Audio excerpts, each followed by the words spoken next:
Wise news, খবরের সত্যাসত্য 24 ঘন্টা। মঞ্চে দাঁড়িয়ে দেশের প্রধানমন্ত্রীর উদ্দেশ্যে অপশব্দ ব্যবহার।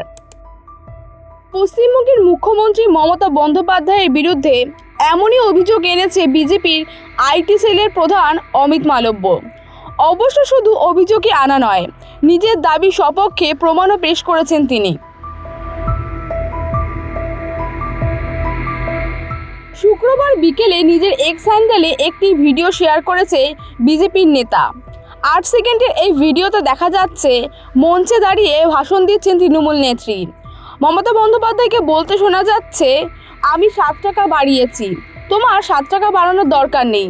মুখ্যমন্ত্রীর এই মন্তব্য নিয়ে সরব হয়েছে অমিত।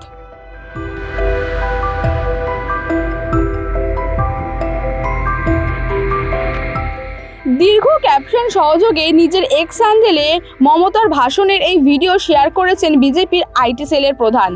লিখেছেন, যদিও অশ্লীল ভাষায় মমতা বন্দ্যোপাধ্যায় অনেক কথা বলেন, তবে নিজেকেই নিজে ছাড়িয়ে গেছেন।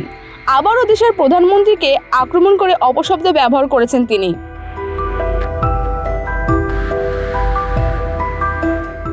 এখানেই না থেমে বিজেপি নেতা আরও লেখেন, সাম্প্রতিককালে মমতা বন্দ্যোপাধ্যায়ের মতো জঘন্য রাজনীতিবিদ নেই। পশ্চিমবঙ্গের মানুষ তাকে অনেক সহ্য করছে।